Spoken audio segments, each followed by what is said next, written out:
बिस्मिल्लाहिर्रहमानिर्रहीम। अस्सलाम वालेकुम नाज़रीन, प्रोग्राम फोकस ऑन न्यूज़ के साथ मैं हूं आपका मेज़बान राजा सुहेल। नाज़रीन, पीआईए की निजकारी के ख़िलाफ़ 26 जनवरी को पीआईए के मुलाजमीन ने एहतजाज की कॉल दी और 2 फरवरी उन्होंने ये ऐलान किया कि इस एहतजाज के साथ साथ 2 फरवरी तक अगर हुकूमत ने कुछ अहम उनके मुतालबात जो हैं वो ना माने तो 2 फरवरी से फ़्लाइट ऑपरेशन जो है, फ़िज़ाई ऑपरेशन जो है वो मुअत्तल कर दिया जाएगा। और गुज़श्ता रोज़ हुकूमत वक्त ने लाजमी सर्विस एक्ट 1952 जो है वो नाफिज कर दिया और इसका नफाज जो है बेसिकली तमाम यूनियंस जो हैं वो सरकारी इदारों में वो ख़त्म कर दी जाती है और 6 महीने तक इसका नफाज किया गया और ये कहा गया कि जो लोग इसके हवाले से नहीं आएंगे सर्विस पे नौकरी पर तो उनके ख़िलाफ़ सख्त तरीके से निपटा जाएगा। आज पाकिस्तान कौमी एयरलाइन की जब निजकारी के ख़िलाफ़ मुलाजमीन जो है वो हड़ताल कर रहे थे तो हमने देखा कि पुलिस और रेंजर्स के साथ तसादम के नतीजे में फायरिंग होने के बाद 2 मुलाजमीन जो थे गोली लगने के बाद जाँबर न हुए और जाँ बाक हो गए इस वाक़े में, जिसके बाद तमाम फ़्लाइट ऑपरेशन जो है वो बंद हो गया पाकिस्तान इंटरनेशनल एयरलाइन का।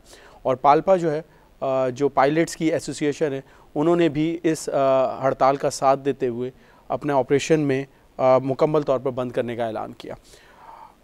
मौजूदा हालात में अगर देखा जाए तो क्या हकीकतन पीआईए की जो ज़बूहाली या ख़सारे की वजह है उसका वाहिद हल जो है वो निजकारी है। तहफ़्फ़ुज़ात जो हैं वो क्या हैं इन एसोसिएशन यूनियंस को और क्या मुलाजमीन हकीकतन इस निजकारी को रोकने में कामयाब हो पाएंगे या नहीं, आज के प्रोग्राम में इन तमाम चीज़ों पर गुफ्तगू करेंगे और इस पर बात करने के लिए हमारे साथ स्टूडियो में मौजूद है मुख्तार अहमद भट्ट साहब, सीनियर एनालिस्ट, इनको प्रोग्राम को खुशामदीद कहते हैं। सीनियर तज़कियाकार air vice marshal Abid Rao साहब हमारे साथ मौजूद हैं, इनको भी प्रोग्राम में खुशामदीद कहते हैं। और हमारे साथ सारा दिन जो है वो फील्ड पे मौजूद रहे और कवर करते रहे इस तमाम इवेंट को अयाज़ राना मौजूद हैं, हमारे रिपोर्टर, उनको प्रोग्राम में खुशामदीद कहते हैं। अयाज़, क्या सारा दिन की सूरत हाल रही, हमारे नाज़रीन को बताइएगा। क्या मंजरनामा था स्पॉट के ऊपर, क्या तहफ़्फ़ुज़ात, क्या एहतजाज वालों के मुतालबात थे जिनको मानने से इनकार किया गया, मुज़ाकरात नाकाम हुए और ये नौबत क्यों पेश आई कि जो मुज़ाहिरीन को मुंतशिर करने के लिए आंसू गैस और वाटर कैनन का इस्तेमाल हमेशा से होता है, उससे ये बात बढ़ गई और स्ट्रेट फायर किए गए, जिसके बाद जो है 2 लोग जो है वो जाँ बाक हो गए। जी देखिए, मैं आपको ये बताता हूँ कि पिछले 10 दिन से ये एक एहतजाजी जो धरना था उसको ये चल रहा था और इनकी ये आज की तारीख दी गई थी कि ये ऑपरेशन जो है फ्लाइट ऑपरेशन को बंद कर दिया जाएगा। लेकिन कल सुबह जब ये काम शुरू हुआ, इन्होंने एक फुल नारेबाजी करते हुए एक जमहूरी अंदाज के अंदर एक मॉब जमा हुआ, कुछ लोग जमा हुए, आहिस्ता आहिस्ता वो बढ़ता गया और एक बड़े अच्छे अंदाज में एक वॉक की सूरत में बिल्कुल ये उन्होंने चलना शुरू किया। उसमें एक ट्रक देखा गया जिसके अंदर बड़े स्पीकर्स लगे हुए थे, उसमें लोग आके अपनी बातें बता रहे थे, लोग उनको मोटिवेट कर रहे थे, उनके लीडरान गाने लगाए जा रहे थे। उसके ऊपर लोग ने उस वक्त तक तो कुछ ऐसे वाकयात हुए नहीं थे तो लोग धमाल भी कर रहे थे और बड़ी तादाद में उसमें खवातीन भी शामिल थी। मैं आपको ये बात बताऊं कि उसमें खवातीन भी शामिल थी और अच्छी नारेबाजी। अच्छा, वहां से जब फोर्सेस की गाड़ियां गुजरती थी तो लोग उनको तालियां बजा के वेलकम करते थे। जब रेंजर्स के वहां पे से उनके स्क्वाड गुजरते थे वो उनको वेलकम रेंजर्स के हमने सुबह नारेबाजी सुनी। अच्छा, ये सिलसिला चलता रहा। फिर उनका एक वफ्द जो था वो जाके वहां पे एक डीएसपी और एसपी साहब के साथ उन्होंने मुज़ाकरात करने की कोशिश की, जो कि उन्होंने बोला कि हम थोड़ा सा आगे जाएंगे और अपना एहतजाज रिकॉर्ड कराएंगे, लेकिन वो कोई बात। अच्छा, वो थोड़ा सा आगे कहाँ पे जो जाना चाह रहा था, ये मॉब जितना भी था, हड़ताली जितने भी थे, ये एहतजाज करने वाले जितने थे, कहाँ तक जाना चाह रहे थे? ये मैं आपको बताऊं कि टर्मिनल 1, जिसको आप ओल्ड टर्मिनल बोलते हैं, जो कि अब पीआईए का हेड ऑफिस होता है, ये रोजाना वहां जमा होते थे। वहां से वो निकल के अंदरूनी रास्ता जो जिना टर्मिनल की तरफ जाता है, वो उस तरफ से जाते हुए हज टर्मिनल के पास, जो अब हज ऑपरेशन जहाँ पे अब ऑपरेट किया जाता है, वहां अगर आप देखें, अगर याद हो हमारे नाजरीन को कि वहां पर पहले गेट लगे हुए हैं, तो पुलिस ने वहां पर अपना एक आखिरी जो है ना उसको चेक पॉइंट बनाया हुआ था। वहां पे पुलिस की भारी नफरी डंडा बरदार फोर्स वहां मौजूद थी प्लस वहां पे उन्होंने अच्छा, ये झड़पों मैं चाहूंगा प्रोग्राम की जानिब हमने बढ़ना है, आगाज करना है प्रोग्राम का, मैं जल्दी से आप इसको कंक्लूड करें। आपके ख्याल में तादाद कितनी थी मुजाहिरीन की, वो जरा हमारे नाज़रीन को बताएं। और आप ये इस तरह तसादुम वाली सिचुएशन क्यों पैदा हो गई? तसादुम की सूरत यूं पैदा हुई कि जब वो तीन जो इनके लीडरान हैं, जिनमें हिदायतुल्लाह साहब थे, जाकिर फारूकी साहब थे और डॉक्टर इमरान, ये जब इनको रेंजर्स ने अरेस्ट किया, उसके बाद एकदम से, क्योंकि ये बिल्कुल आधा किलोमीटर का फासला रह गया था जिन्ना टर्मिनल से, जब ये मॉब वहां पहुंचा, तो उसके बाद रेंजर्स पुलिस अपना वाटर कैनन इस्तेमाल और शेलिंग के बाद जा चुकी थी और फ्रंट लाइन के तौर पर रेंजर्स वहां मौजूद थी। उन्होंने इनसे कहा कि आप लोग वापस हो जाएं, लेकिन ये वहीं खड़े होकर नारेबाजी कर रहे थे। निहत्ते मैं आपको बता दूं, निहत्ते ये मुलाजमीन थे PIA के, जो वहां पे खड़े होकर नारेबाजी कर रहे थे। अच्छा, तादाद हमारे नाज़रीन को बताएंगे कि कितनी तादाद थी? सुबह के टाइम पे मैं आपको अब तादाद का अंदाजा आप इस तरीके से लगा लीजिए कि जो दो गेटों के दरमियान, यानी टर्मिनल 1 और टर्मिनल 2 के दरमियान की जो गली है, उसके अंदर तकरीबन वो खचाखच लोगों से भरी हुई थी। उस वक्त मैं आपको शाम में मुझे ये बात भी पता चली है कि सुबह के जो जितने भी मैनेजर्स और शिफ्ट इंचार्ज थे, उन्होंने वो एक्ट 1952 के तहत फिजिकल अटेंडेंस चेक किए कि जो लोग आए हैं यहाँ पर वो ड्यूटियों पे मौजूद हैं कि नहीं है। ये भी वहाँ पे सुबह ये काम किया गया है जी। अच्छा, एक आखिरी सवाल, कल का क्या शेड्यूल है? लाहे अमल क्या होगा हड़तालियों का, मुजाहिरीन का, एहतजाज करने वालों का? देखिए, उन्होंने इनका पहला मोटिव अब सिर्फ एक ही रह गया है कि पहले FIR का दर्ज हो, जो उन्होंने एक एप्लीकेशन तैयार की है, जिसको उन्होंने किसके खिलाफ करना चाह रहे हैं वो FIR दर्ज? FIR के अंदर चौधरी साहब का नाम है, FIR के अंदर परवेज रशीद का नाम है, FIR के अंदर उन्होंने मुशाहिदुल्लाह सैयद साहब का नाम है, जिन्होंने इनके साथ पहले मुज़ाकरात किए थे। और वो कह रहे हैं कि पहले जब तक इनके नाम आपने इस FIR में दर्ज इनके खिलाफ नहीं होगी, हम जब तक इसके आगे अब कोई और बात नहीं की जाएगी। आगे का लाहे अमल क्या? कल दोबारा एहतजाज किया जाएगा हेड ऑफिस के सामने? जी, ये अब दोबारा एडमिन ब्लॉक पे अब देखा जाएगा कि इनको सुबह लॉ इन्फोर्समेंट जमा होने देती है कि नहीं देती, लेकिन इनका तरीका आज ये वहीं बैठेंगे। इन्होंने कहा था ठीक है, बहुत बहुत शुक्रिया, बहुत बहुत शुक्रिया। एयाज राना साहब नाज़रीन हमारे साथ मौजूद थे और तफसीलात बता रहे थे आज दिन भर होने वाले इस एहतजाजी धरने और जलसे के हवाले से। आवेद राव साहब, क्या हो रहा है? नाफिज कर दिया लाजमी सर्विस एक्ट जो है वो जमहूरी सेटअप के अंदर, आप खुद एग्री करेंगे, आप रिटायर्ड आर्मी ऑफिसर हैं, खुद ये एडमिट करेंगे कि ये शायद डिक्टेटर्स के दौर में लगाया जाता था, यूनियंस को ख़त्म किया। अब जमहूरी हुकूमतें इसको नाफिज करके और लाजमी सर्विस एक्ट के तहत जो है लोगों को ये ज़बरदस्ती जॉब से बुलाई जा रही है और ये इस नहज में पहुँच गई है कि हुकूमत वक्त जो है वो स्ट्रेट फायर करे एहतजाजियों के ऊपर, जो पाकिस्तान की आवाम है जिनको प्रोटेक्ट करना उनके ऊपर जिम्मेदारी है। देखिए, ये इसका जमहूरियत या अमरीत से कोई ताल्लुक़ नहीं है। ये कौम की बेहतरी के लिए जब बनाया गया था 1952 में रूल, तो उसमें यही था कि जो एसेंशियल सर्विसेज हैं वो हड़ताल पे नहीं जा सकेंगी, ट्रेड यूनियंस नहीं बनेंगी, कोई ऐसी ब्लैकमेलिंग, आर्म ट्विस्टिंग नहीं होगी। अब ये जो चल रहा है निजकारी के अगेंस्ट, गवर्नमेंट ने बहुत मिस हैंडल किया है। इसके खदोखाल नहीं बताए कि जी किस तरह ये चीज़ एयरलाइन प्राइवेटाइज होगी, इसका फ़ायदा मुल्क को क्या होगा, इसका नुकसान एक आम आदमी को क्या होगा। अगर ये बता दिया जाता कि जी आम आदमी के लिए ये आसानी होगी, गवर्नमेंट को ये फ़ायदा होगा, ये पैसा कर्ज़ा उतारने के लिए हम इस्तेमाल करेंगे और ये इसके और झैली शिके हैं। अगर सरप्लस मुलाजमीन को आपने निकालना है तो फिर प्राइवेटाइजेशन का इंतज़ार आप क्यों कर रहे हैं? आप उसको आम दिनों में भी करें।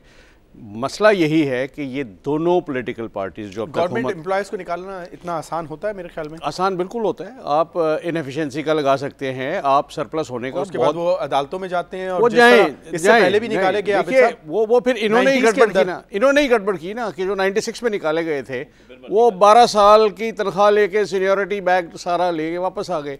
ये इनकी जमहूरियत को खिदमत है। लेकिन जो कौमी इदारे को तबाह कर दिया है गवर्नमेंट की पॉलिसीज़ ने, उसका कोई जिक्र नहीं करता। जैसे आपका स्टील मिल 210 अरब रुपए प्लस था जिस दिन यूसुफ रज़ा गिलानी की हुकूमत आई है। आज पाकिस्तान पीपल्स पार्टी ख़ास तौर पे मशहूर है इसके रिवायतन सारे इदारे तबाह करने के।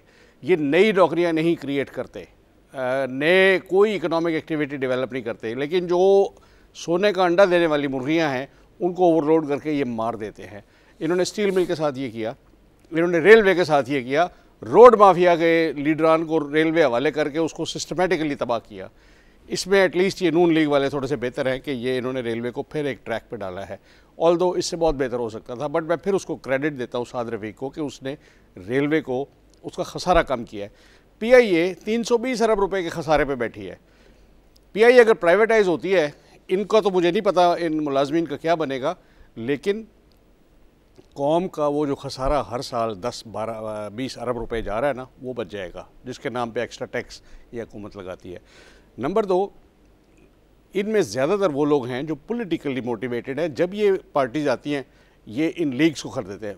पीपल्स यूनिटी का और एयर लीग का मुझे बताइए PIA में क्या काम है? किस दुनिया की एयरलाइन में ये पॉलिटिकल डिवीज़न के नाम पे ये एयर लीग्स बनती हैं? भुट्टो साहब जो एक इस कौम पे बड़ा जुल्म कर गए थे ना, कि वो जियाले को डिसिप्लिन से आज़ाद कर गए थे, उसके लोशे हो गए, मज़े हो गए, उसने कोई उस पर अपनी जिम्मेदारी कबूल नहीं की। वो कल्चर आज भी पीपल्स पार्टी में चल रहा है, आपकी पॉलिटिकल जमातों में। जब आपके पार्टी पावर में आ जाती है, आप समझते हैं वैसे निजकारी का जो अमल है उसके जरिए इस खसारे को खत्म किया जा सकता है, अगर वो खत्म किया जा सकता है। देखिए, मैं ये नहीं कह रहा, लेकिन आप ये कह रहे हैं पिक्चर ही क्लियर नहीं है। पिक्चर बिल्कुल क्लियर नहीं है। देखिए, जो आदमी आएगा वो डेफिनेटली उन लोगों को रखेगा जो मेरिट पे आए हुए हैं, लेकिन जो सियासी तौर पर भर्ती हुए हैं उनको फिक्र नज़र आ रही है, वही एजिटेट ज़्यादातर कर रहे हैं। देखिए, दुनिया में, लेकिन आप नहीं समझते कि निजकार, आपने जिस तरह जिक्र भी किया आबिद साहब, तो निजकारी के अमल में जाने से कबल हुकूमत वक्त इसकी इनिशिएट ले और वो ये काम शुरू कर दे। ये देखिए, ये खुदकुशी की तरह आखिरी कदम होता है। आप पहले ये तो करें कि जनाब इसकी मैनेजमेंट ठीक करें, इस पे मेरिट पे सही लोग लाएं, इसकी राइट होते हैं, आज राइट साइजिंग करें इसकी। आज एक जो गैर मुल्की जो चीफ ऑपरेटिंग ऑफिसर जब उसको लगाया गया और उसको कंफर्म भी किया गया PIA के तर्जुमान की जानिब से, तो उस पर बड़ी बातें शुरू हो गई कि 50 लाख रुपए उसको दिया जा रहा है, 50 लाख रुपए उसको। तो आप नए लोगों को और अच्छे लोगों को अगर अपॉइंट नहीं करेंगे, तो आप इससे बेहतरी की कैसे उम्मीद रखते हैं? मैं उस फैसले के खिलाफ नहीं बोलता, बिकॉज अगर एक अच्छा आदमी आता है और इस एयरलाइन को, लेकिन क्या पाकिस्तान में वो अच्छा आदमी मौजूद नहीं है? क्या हमें इम्पोर्ट करना पड़ रहा है? देखिए, दुनिया के बड़े मुल्क गैर मुल्कियों को रखते हैं, इसमें कोई जज्बाती होने की बात नहीं है। मतलब हैं 20 करोड़ आदमी, लेकिन उसको कहाँ से ढूंढ के लाया जाए, ये किसी इस्टेब्लिश्ड उस पर जाएगा। पाकिस्तान में एयरलाइन चलाने वाले लोग या तो बहुत बूढ़े हो गए, वो वापस नहीं आ सकते। मार्शल नूर खान कहाँ से लाएंगे आप? तो सवाल ये है, बेसिक रूल फिर भी यही रहेगा कि आप नहीं समझते एजाज हारून साहब भी काफ़ी मुनासिब शख्स थे और उनके दौर में भी शायद, देखिए, ये कमर्शियल ऑर्गेनाइजेशन है। आपको बेहतरीन पायलट नहीं चाहिए, आपको बेहतरीन मैनेजर चाहिए जो आपकी कमर्शियल एक्टिविटी को, इन रूट्स को एक्सप्लॉयट करे, नए रूट्स ढूंढे। नूर खान के दौर में क्यों ये अच्छी हुई थी? बिकॉज नए रूट्स ढूंढे गए थे, वो इस्टेब्लिश किए गए थे, और एक रूट इस्टेब्लिश करने में 3-4 साल लगते हैं आपको, ठीक है। अब जो मिले हुए आपके रूट्स, पीपल्स पार्टी वो रूट बेचना चाह रही थी टर्किश एयरलाइन को कि आपके पास जहाज़ नहीं है, आप उनके साथ कोड शेयरिंग कर लें, जो मर्जी करें, उनको ऑपरेट करें। इन्होंने देखिए, PIA बहुत कॉम्प्लेक्स है, ये सिर्फ इस उस पर नहीं है कि इसका खसारा, ये नहीं बताते कि खसारा क्यों है, लेकिन वो बहुत सारी चीज़ें हैं। वो ऑर्डिनेंस के हवाले से भी जो 6 दिसंबर को पास किया गया और एक लिमिटेड कंपनी बना दी गई PIA को, वो भी एक इशू है। उसके अलावा उनका ये भी कहना है कि निजकारी के ज़रिए जो है वो अमल जो शुरू किया जाएगा वो भी दुरुस्त नहीं है, क्योंकि आपने जिस तरह का कि जॉब सिक्योरिटी नहीं है। तो ये तमाम चीज़ें जब आएंगी तो हुकूमत वक्त के ऊपर ये जिम्मेदारी आयद नहीं होती कि क्लैरिफिकेशन दे के इसको ख़त्म कर दें। Absolutely, this is what I am saying कि गवर्नमेंट ने भी अपना रोल ठीक अदा नहीं किया। ऑर्डिनेंस वो पास करवा लिया, लिमिटेड कंपनी बना दी, सारी दुनिया में मशहूर है कि PIA प्राइवेटाइज हो रही है, लेकिन गवर्नमेंट अभी भी करी नहीं, हम नहीं कर रहे। कल प्राइम मिनिस्टर साहब ने मौखिर किया, उन्होंने ये नहीं कहा कि नहीं कर रहे, वो तो बाकायदा तौर पर बता चुके हैं कि इसकी प्राइवेटाइजेशन होगी। आप एक प्लान, इस अमल को मौखिर कर दिया 6 माह के लिए। तो 6 माह के बाद क्या होगा? फिर यही हंगामा होगा, फिर यही जुलूस होंगे, फिर यही वो लाठीचार्ज होगा। देखिए, इसके और बड़े सारे पहलू हैं जिससे सारी कौम बड़ी मुतासर है। आप उन लोगों का सोचिए जो बाय टिकट लेके PIA का बैठे हुए हैं, कनाडा में बैठा हुआ है, कोई अमेरिका में, कोई इंग्लैंड में, कोई मिडल ईस्ट में, जो यहाँ से वापस जाना है, उनके वीज़े एक्सपायर हो जाएंगे, और एक दिन से वीज़ा आपका एक्सपायर हो जाए UAE में, आप मिडल ईस्टर्न कंट्रीज़ में आप घुस नहीं सकते। ये इस अजियतनाक सिचुएशन का कौन जवाब देगा, कौन इसका अजाला करेगा? गवर्नमेंट करेगी, PIA करेगी? ये चीज़ें एक आम आदमी की ज़िंदगी फ़र्क नहीं पड़ना चाहिए। मैं दूसरी चीज़ ये कहना चाह रहा हूँ, देखिए, अभी आपके अयाज राणा साहब ने कहा कि जी वो बड़े पीसफुल थे, गाने गा रहे थे, ये तकरीरें कर रहे थे, ये था वो था। Why were they heading toward Jinnah terminal? Jinnah terminal बड़ा सेंसिटिव एरिया है, वहाँ 1.5 साल पहले टेररिस्ट ने अटैक करके वो किया है।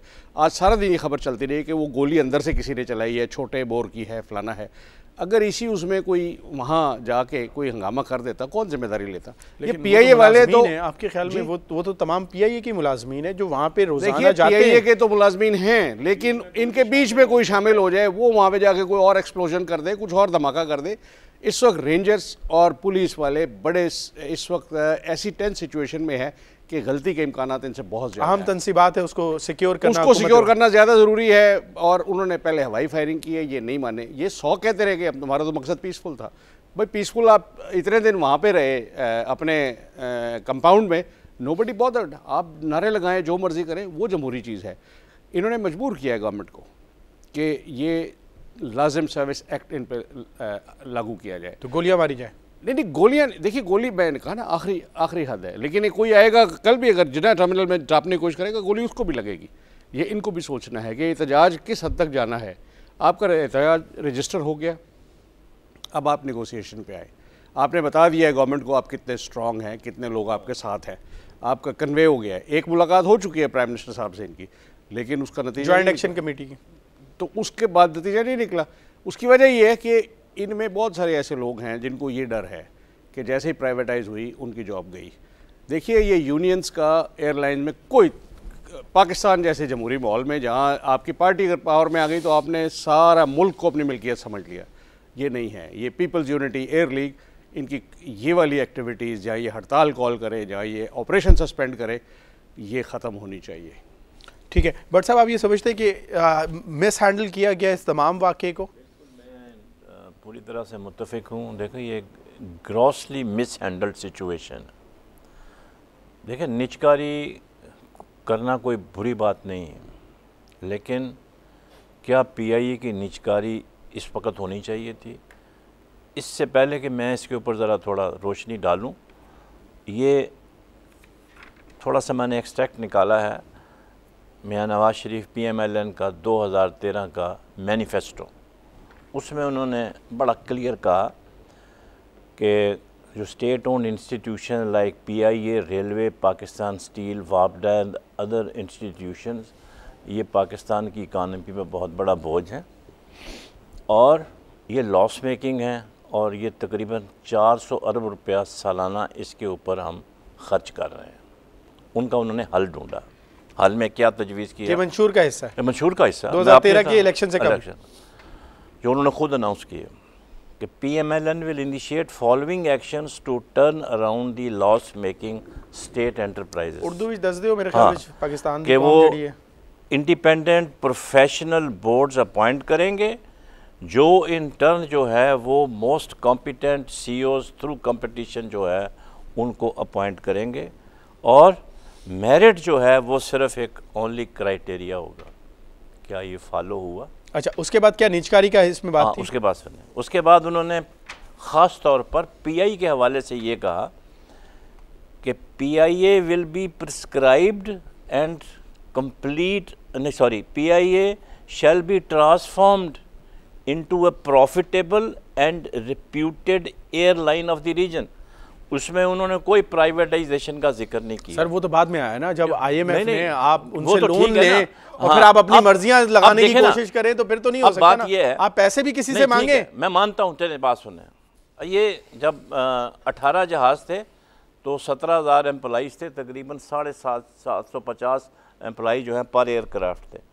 आज पोजीशन ये है कि आपके पास 38 जहाज़ हैं और जो मैन पावर की रेशो बनती है वो तकरीबन 40 जहाज़ हैं, तो 390 आदमी हैं पर एयरक्राफ्ट। आपने 40 जहाज़ ले लिए और 40 जहाज़ लेने के बाद आपकी फ्यूल कॉस्ट देखें कहाँ पहुँच गई है। जब $109 था बैरल और 60 रुपये का डॉलर था, तो उस वक़्त PIA का किराया उस वक़्त जो था तकरीबन इस्लामाबाद कराची का कोई 14,000 था रिटर्न फेयर।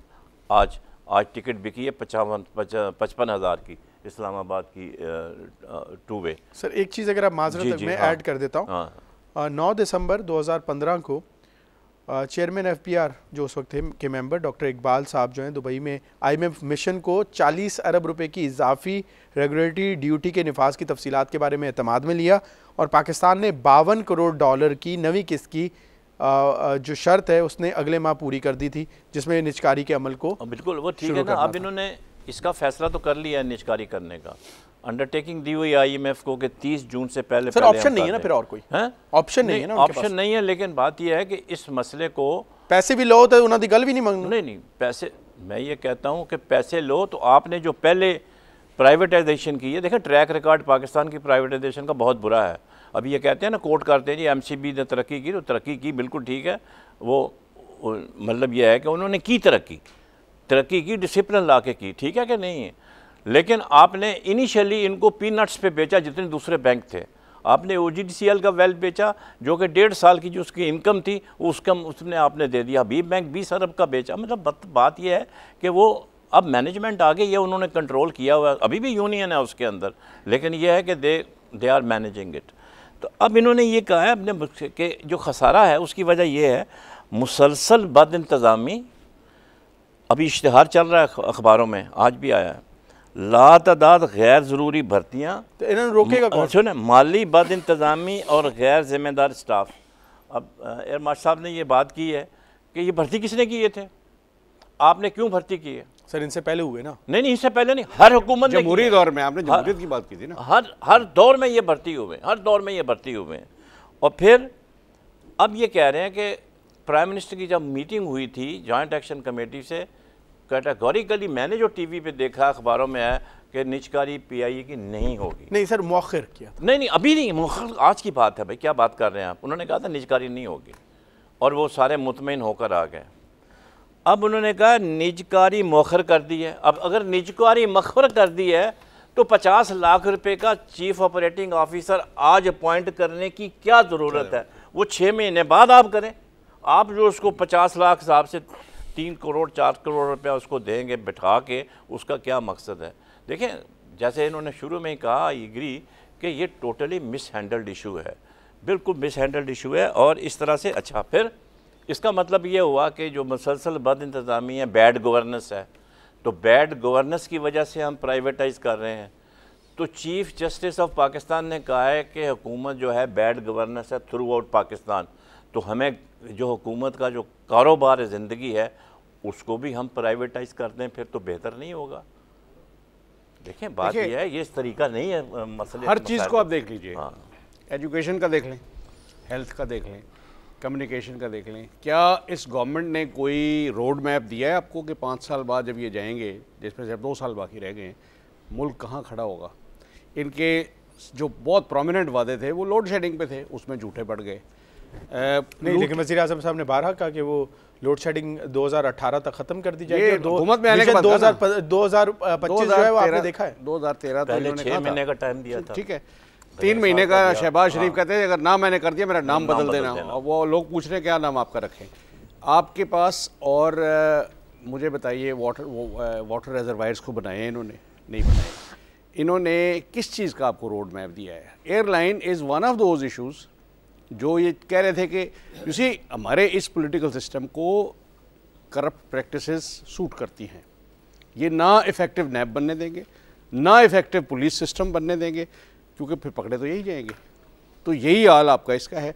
आप वो दौर देखें जब ये नूर खान ने एयरलाइन को कहाँ से कहाँ पहुँचाया था।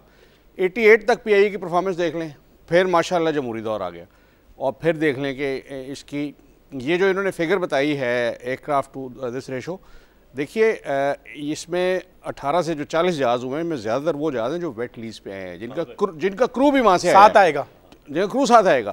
तो उन वो भी एडिशन है। देखिए वो भी एडिशन हो गया ना, वो एडिशन नहीं है, लेकिन बर्डन तो है ना। देखिए मैं आपको एक एक्सट्रीम बताऊंगा, वर्जिन अटलांटिक एयरलाइन की, जहाँ पे एक रेशो है 37 पीपल टू 1 एयरक्राफ्ट। दुनिया की कामयाब। पाकिस्तान में कितना है? पाकिस्तान में it is more than 650 more than 650 पर एयरक्राफ्ट। तो कमाई और इसमें से ऑपरेशनल कुछ है और बाकी खड़े हुए। ऑपरेशनल अगर आपके 40 जहाज भी हों तो सर वो नहीं है, 6.5 मैं कह रहा हूँ। हाँ। तो ये 40 जहाज पीआईए की तो मिल्कियत नहीं है, पीआईए के तो मेरा ख्याल 18 या 20 है। वो 18 ठीक है, लेकिन सर इन्होंने वो लिए हैं ना, वेट लीज पे लिए हैं। वेट लीज पे आपकी वो जो आबादी है वो तो कम नहीं हुई, तो उसमें आप देख लें कितने बंदे और काम करने वाले। एक दफ़ा एक रशियन फॉरेन मिनिस्टर से पूछा था कि how many people work in Russian foreign ministry, वो तादाद पूछ रहे थे, उसने कहा अबाउट हाफ ऑफ देम। वो पीआईए में हाफ भी काम नहीं करते जी। सवाल ये है कि इन आदमियों का क्या होगा?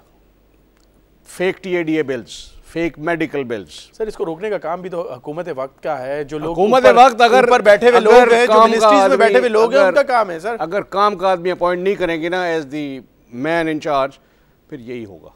साहब मैं आपको बताऊं, अच्छा एक बट साहब ब्रेक पे जाने के लिए कहा जा रहा है। ब्रेक पे जाते हैं आपके लिए सवाल छोड़े जाते हैं, फिर आबिद साहब से भी उसका ओपिनियन लेंगे। ओपन स्काई पॉलिसी भी एक वजह है। वो कहते हैं कि ये सबसे ज़्यादा नापसंदीदा अमल था हुकूमत की जानिब से किया गया, जिसकी वजह से भी एहतजाज करने वालों का ये राय है कि ये नहीं होना चाहिए था। आपकी क्या राय है कि हकीकतन ओपन स्काई पॉलिसी जो है वो कत्ल है? और इसके साथ साथ आप ये भी बताइएगा कि अगर जिस तरह आबिद राव साहब ने कहा कि जो लोग ऐसे हैं जो बिल्कुल काम नहीं कर रहे और बर्डन है, जिस तरह आपने भी जिक्र किया, हुकूमत वक्त भी ये कहती है कि ओवर क्राउडेड है और बर्डन होने की वजह से, तो ऐसे लोगों को निकाला जाएगा तो माशी कत्ल नहीं होगा।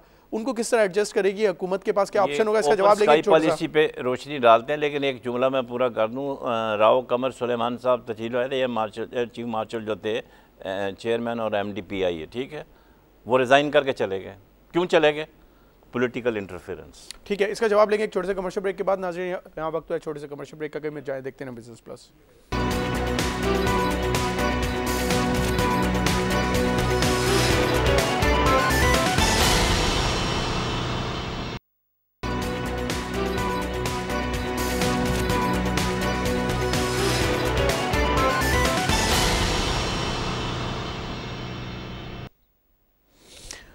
वेलकम बैक नाज़रीन। ब्रेक पे जाने से पहले मुख्तार अहमद भट्ट साहब से हमने सवाल ये किया था कि क्या ओपन स्काई पॉलिसी जो एहतजाज करने वालों का एक अहम पॉइंट है कि वो नहीं होनी चाहिए थी, क्या हकीकतन वो ऐसा अमल है जिसका एहतजाज करने वालों को नुकसान हुआ या पाकिस्तान एयरलाइन को हकीकतन नुकसान हुआ जो खसारे की वजह बना? जी नहीं, ये तो उनकी गलत डिमांड है कि ओपन स्काई पॉलिसी जो है वो नहीं होनी चाहिए थी। मैं समझता हूँ कि ये एक बहुत अच्छा स्टेप था गवर्नमेंट का, और ये मियाँ कह रहे हैं उसका नुकसान पीआईए को हुआ। नहीं, मियाँ नवाज शरीफ के दौर का है। लेकिन बात यह है कि आप अगर ख़ुद जैसे पीआईए है आपका और बाकी दूसरी एयरलाइन है जो प्राइवेट एयरलाइन आई हैं, तो अगर आप अपनी इंडस्ट्री को प्रोटेक्ट नहीं करेंगे, अपनी एयरलाइन को भी थोड़ा बहुत आपने प्रोटेक्शन देनी है। वो किस तरह मिलेगी? अब प्रोटेक्शन इस तरह से देनी है। अभी आपने क्या किया हुआ है, जितने लुक्रेटिव रूट्स हैं 57 के करीब, वो आपने फॉरेन एयरलाइन को दे दी, आपकी फ़्लाइट्स वहाँ जाती नहीं है।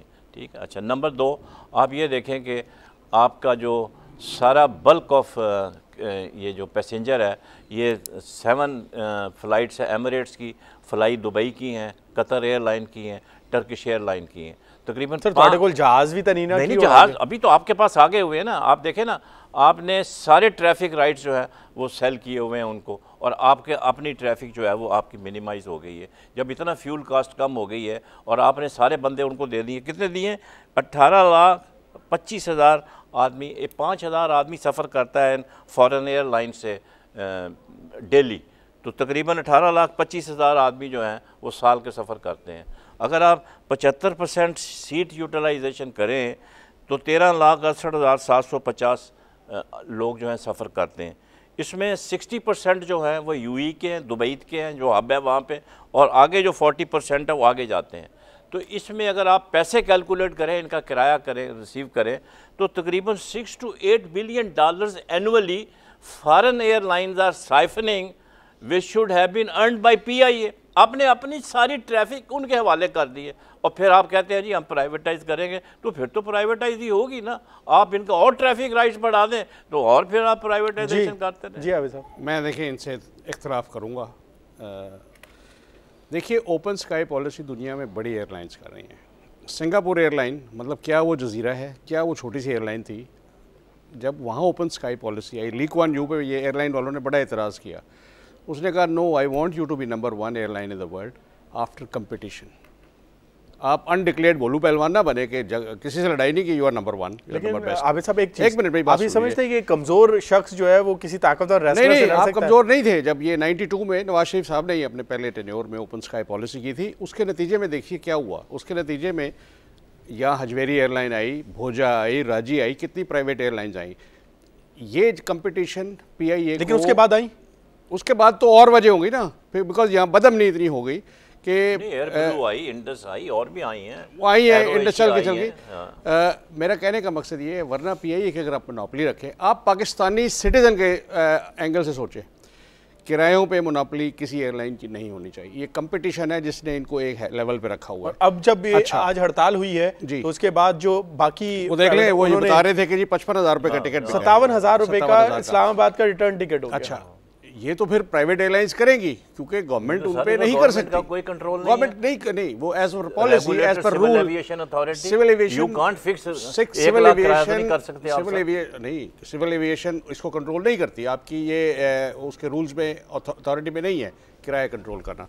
अच्छा, अब आप आ जाए, फिर किस जिम्मेदारी किसकी? अगर फर्ज करें कि इस तरह गैर कानूनी तौर पर मुनाफा किया जा रहा है, देखिए ये ओपन फ्री इकोनॉमी है, इसमें आपकी कीमत कोई है हद के, ये आपका प्लॉट इतने से ज़्यादा नहीं होगा।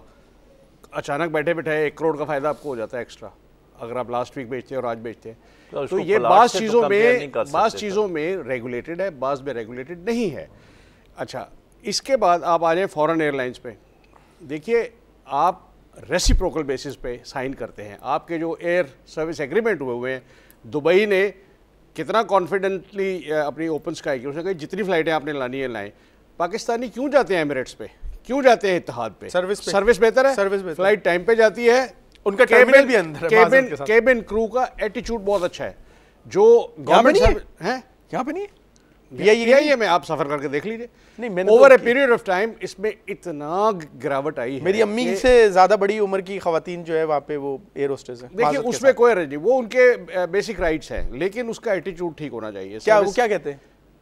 ना सर्विस ओरिएंटेड हैं, थक जाते हैं, मुसाफिरों को डांटते हैं, बिकॉज हमारे लिए अभी तो आप कह रहे हैं कि उनका राइट है, तो अगर बुजुर्ग अगर रखेंगे तो फिर तो थकेंगे ही। नहीं, बुजुर्ग देखिए, थकना अपनी जगह है, लेकिन डांटना या किसी के साथ बदतमीजी करना वो तो दूसरी दफा पानी भी नहीं मांग सकते। हमारे बहुत सारे पैसेंजर्स जो है ना हज पे, जैसे आपके, मैं कहता हूँ 90% लोग पहली दफ़ा जहाज़ में बैठते हैं ज़िंदगी में, उनको नहीं पता होता कि जहाज़ में बैठने के आदाब क्या हैं, लेकिन उन दिनों इनका पारा चढ़ा होता है। आप ओपन कंपटीशन जब करेंगे तो लोगों को पता चलेगा कि ये कीमत जो हम इस एयरलाइन को दे रहे हैं, इससे सस्ते में उस पर जाएंगे। ठीक है, तकलीफ है, जिसने इंग्लैंड जाना है वाया दुबई अबू धाबी होके जाएगा तो उसको एक एडिशनल स्टॉप मिलेगा, 4-5 घंटे उसके और ज़ाया होंगे। ये फ़्लाइट डायरेक्ट जाती है।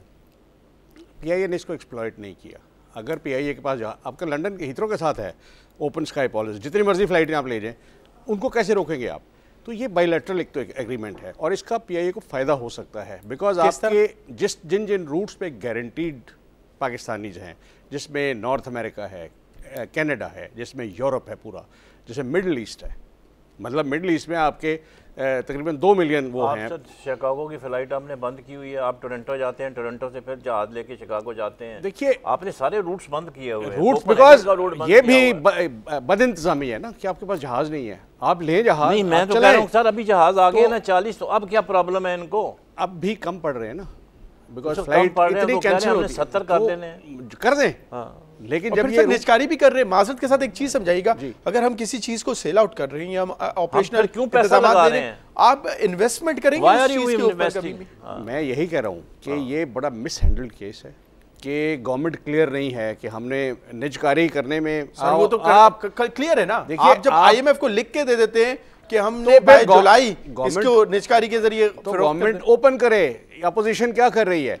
पीपल्स पार्टी इसलिए शोर मचा रही है कि उन्होंने गवर्नमेंट के खिलाफ कोई स्टेटमेंट देनी है। पीटीआई इसलिए शोर मचा रही है कि उनको पता है ये गवर्नमेंट शफाफियत में बिलीव नहीं करती, ये पता नहीं चलेगा किस तरह कितने औने पौने, जैसे इन्होंने कहा, बिक जाएगी एयरलाइन। असल मामला क्या है? असल पीपल्स पार्टी की वर्थ क्या है? मतलब ये उन बदकिस्मत मुल्कों में से है हमारा, अनफॉर्चुनेटली, कि पीआईए का एक रूजवेल्ट होटल है, दुनिया के इतने बड़े शहर में है वो, न्यूयॉर्क में, महंगी तरीन प्रॉपर्टी में लॉस में जाता है। लेकिन महंगी तरीन प्रॉपर्टी वो तो कहने लॉस में जाता है। दुनिया में आजकल होटल बिजनेस कहीं लॉस पे नहीं जाता, और वो भी 5 स्टार है वो गलबन। उसके साथ ये हाल है, मिसमैनेज की मैं बता रहा हूँ, बिकॉज जब से जमहूरी दौर आया है हमने अपने चहितों को, आप चहितों को 100 दफ़ा भेजें इट इज़ देयर राइट कि अपने चहेते को भेजें, लेकिन मेरिट तो देख लें कि क्या वो आदमी वहाँ पे वो काम कर लेगा नहीं करेगा। पिछले दौर में पीपल्स पार्टी के इंटीरियर सिंध से नॉन मैट्रिक लड़कियाँ भेजी गई हैं PIA में पैसे लेके, उनको वो क्या डिलीवर करेंगी मुझे बताइए। तो ये सिस्टम जब तक ये गवर्नमेंट या तो ठीक करे इसको, मैं इसलिए कह रहा हूँ कि निजकारी तो आखिरी स्टेप है, इट इज़ लाइक सुइसाइड, वो आपके पास हर वक्त अवेलेबल है, आपने जब चाहे खुदकुशी कर ले, लेकिन उससे पहले अपने ज़िंदगी के मसले हल करने या नहीं करने वो आप पे ऑप्शन है। नहीं, पॉइंट सिर्फ इसमें यह है कि जब आप निजकारी कर रहे हैं तो उसके ऊपर आप मज़ीद पैसा क्यों लगा रहे हैं। अभी देखें 4 अरब रुपया जो है प्राइम मिनिस्टर ने सैंक्शन किया है रिफर्बिशिंग ऑफ द एयरक्राफ्ट और इसके काम के लिए, ठीक है। उसके बाद आप भर्ती कर रहे हैं लोगों को लाखों रुपए के महीने के ऊपर, अपना एक्सचेकर बढ़ा रहे हैं। ये सर लेकिन 2013 होगा, जिसने रखना होगा वो रहेगा। नहीं, बात ये है ना, इंतजामिया के ऊपर आएगा कि वो रखता है कि नहीं रखता। अंडर दी लॉ देखें, वो 1 साल से पहले कुछ नहीं कर सकते। देखिए मैं आपको बताऊं, ये जो कहते हैं ना आपकी नौकरियां प्रोटेक्टेड हैं, आपको कोई नहीं निकालेगा, ये सब मिसनोमर है। Let us be very clear, they will all be thrown out surplus man power. जब अब PTCL ने क्या किया है, 65,000 एम्प्लॉई थे, अभी कितने हैं, 24,000 हैं। 5.1 लैंड लाइन्स थी, अभी 12.5 लाख लाइन रह गई हैं उनकी। 800 मिलियन उन्होंने देना था, आपको दिया नहीं, आपने पीनट्स में उसको भेज दिया।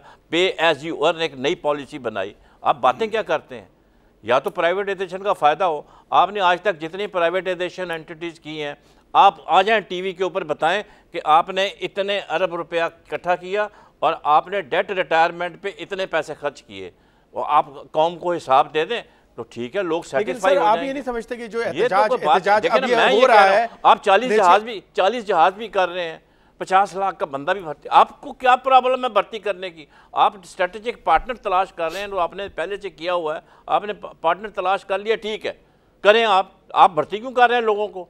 आपने 18 लाख के बंदे क्यों भर्ती किए हैं, जबकि ऑलरेडी 21 अरब रुपए का सालाना लॉस होता है। इस बात के कोई, लेकिन अभी जो हड़ताल की वजह से, जो हड़ताल की वजह से वज़ीर आज़म कह रहे हैं कि इन्होंने जो बात की है बहुत अच्छी की है, मैं भी अप्रिशिएट करता हूँ साद रफीक को।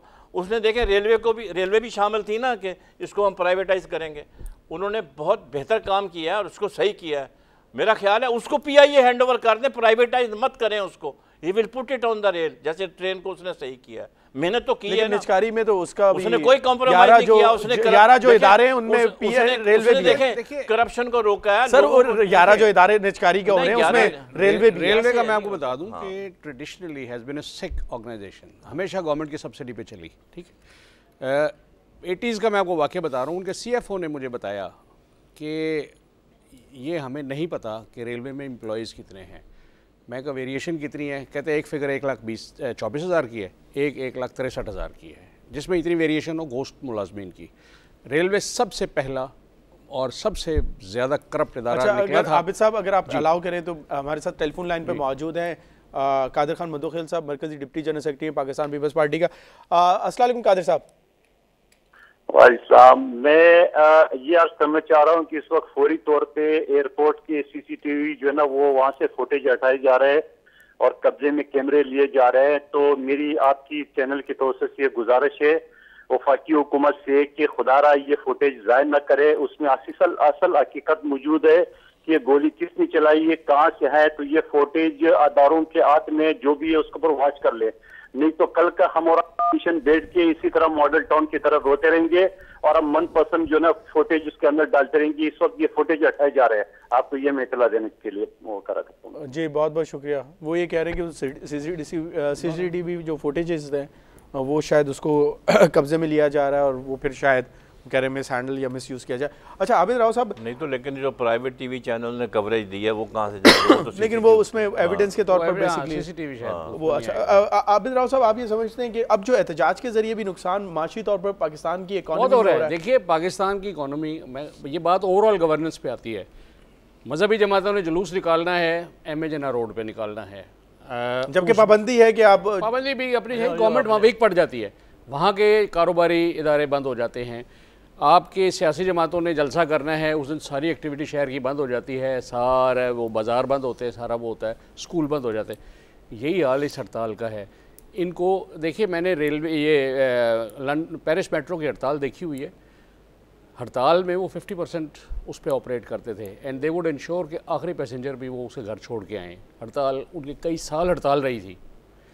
ये क्या तरीका है कि आपने एयरपोर्ट के रास्ते बंद कर देने, बिजली पे आपको नाराज़गी है, लोड शेडिंग हो रही है, आपने स्टार गेट पे धरना दे दिया और गवर्नमेंट कुछ नहीं कर रही। ये जमहूरियत का हुस्न है, जमहूरियत का हुस्न है ये हमारी का। हमारा हुस्न इन बदसूरत चीज़ों में रह गया। आखिरी वाइंड अप से कबल जो है हमें जानना चाहूँगा किस तरफ जाता हुआ देख रहे हैं ये हड़ताल और हुकूमत की जो सख्ती है। उन्होंने कहा है कि ये निजकारी जो है मौखर की गई है वो निजकारी ज़रूर होगी, आपको भी पता है, और जो मुलाजमीन हैं जो हड़ताली हैं वो ये कह रहे हैं कि एहतजाज का सिलसिला जारी रहेगा। ये किस तरफ जाता हुआ आपको नज़र आ रहा है? देखिए, बिकॉज हमारी जो अपोजिशन पार्टी है मेन पीपल्स पार्टी, वो तो इस क्राइसिस की ज़्यादा बड़ी जिम्मेदार है। वो क्या इस गवर्नमेंट से उसकी अकाउंटेबिलिटी लेगी? सिर्फ ये कह देना कि जी हमारी जरदारी साहब ने भी कह दिया है, बिलावल भुट्टो ने भी कह दिया है कि जी हमें बड़े अफसोस है, हमें शदीद मजम्मत करते हैं। व्हाट द हेल, ये क्रिएट करने वाले आप लोग हैं, इसका हल बताएं। तनकीद करना तो इस कौम में सबको ही आ गया है, 20 करोड़ यहाँ नकाद बैठे हैं, गवर्नमेंट के पास भी इसका हल नहीं है। वो इसको किसी प्रोफेशनल कमेटी को अपॉइंट करके इसका एक रोड मैप बनाए कि ये हमारी उसके बाद अथॉरिटी क्या होगी? वज़ीर आज़म साहब से जॉइंट एक्शन कमेटी जो वज़ीर आज़म के पास अभी प्लान कोई नहीं है। वज़ीर आज़म की नीयत 100 नेक सही, लेकिन उनके पास प्लान कोई नहीं है। वो इस कमेटी से एक प्लान बनवाए जिसमें इनके भी बंदे हों शामिल और इंडिपेंडेंट भी हों। वो बताएं कि जी PIA इस वजह से इसकी निजकारी बहुत ज़रूरी है। There are many strong reasons कि निजकारी होनी चाहिए। दुनिया में गवर्नमेंट अब बिजनेसेस से विदड्रॉ कर रही है। अमेरिकन नेशन के पास कोई नेशनल कैरियर नहीं है। ये एक जज्बाती स्लोगन है कि जी PIA प्राइवेटाइज हो गई तो नेशनल कैरियर नहीं रहेगा, ना रहे। ये गवर्नमेंट का जिम्मा नहीं है कि जी वो करे। पाकिस्तान बहुत से ऐसे ममालिक हैं जहाँ बड़े हैं जिनके पास नेशनल एयरलाइन नहीं है, तो प्राइवेट एयरलाइन चल रही है। ये तो आपने मशवरा दे दिया। आपको मौजूदा हालात में किस तरफ जाते हुए हालात नज़र आ रहे हैं? मैं इन टुडेज़ एग्जीबिशन जो दोनों साइडों ने किया है, ये अगर ज़्यादा ख़राब हो सकता है। मैं तो ये कह रहा हूँ कि गवर्नमेंट को चाहिए कि इनिशिएटिव उनके पास है, ताकत उनके पास है। जी बट देखें, ये जो मसला है बड़ा कॉम्प्लिकेटेड हो गया है। अभी government is adamant, they have already committed to IMF, और जो एम्प्लॉइज़ हैं दे आर आल्सो मतलब एडामेंट कि भाई ये नहीं होनी चाहिए।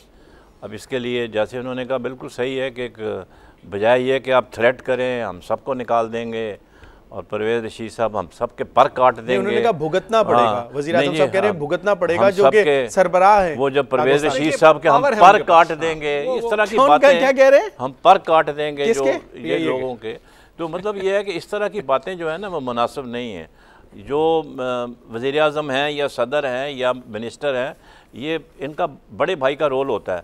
और जो काम PIA के एम्प्लॉइज़ कर रहे हैं, बेसिकली एग्री विद हिम कि ये तो अपोजिशन का काम है कि असेंबली में पार्लियामेंट में इसको लेके जाए सवाल को, बजाय ये कि इसका मसले का हल जो है वो जो एम्प्लॉइज़ हैं वो अपनी जान भी कुर्बान करें और रोड के ऊपर में क्या नज़र आ रहा है हालात? मेरा ख्याल है इसका सोल्यूशन जो है वो निकालना पड़ेगा हुकूमत को। अब तो देखें ना होगा क्या अल्टीमेटली, दूसरी जो लेबर ऑर्गेनाइजेशंस हैं they will also join them and there will be total collapse of, मतलब ये है कि अफरा तफरी फैलेगी। हम लोग आगे तो हुकूमत के पास क्या ऑप्शन रह जाएगा? एक तरफ हुकूमत के पास क्या ऑप्शन रह जाएगा? वैसे ऑप्शन क्या रह जाएगा? तो they should try to settle the issue. आपके ख्याल में आबिद साहब ये तो टोटल ऑपरेशन जो है वो फ्लाइट ऑपरेशन खत्म हो गया है, बंद हो गया, खत्म हो गया। देखिए आपके ख्याल में अब हुकूमत के पास फिर ऑप्शन क्या है? मान ले फिर एहतजाजियों की जो मान नहीं ले तो देखिए जैसे उन्होंने कहा एक वाया मीडिया तलाश करें, उसको कोई पॉलिसी तो होनी चाहिए ना। हर क्राइसिस में आपके पास एक प्लान होता है which may not be the best, लेकिन आप एक करते हैं उसको रिफाइन कर लेते हैं। वो मैं आपसे बात कर रहा था सुबह कि हम जब पब्लिक स्कूल में पढ़ते थे ना तो हमारी बस पे एक शेर लिखा होता था। कौन सा? मैं 60s की बात कर रहा हूँ। लो टोपा स्कूल जाते थे बस में बैठ के, तो उसमें था कि न इंजन की खूबी न कमाले ड्राइवर, खुदा के सहारे चली जा रही है।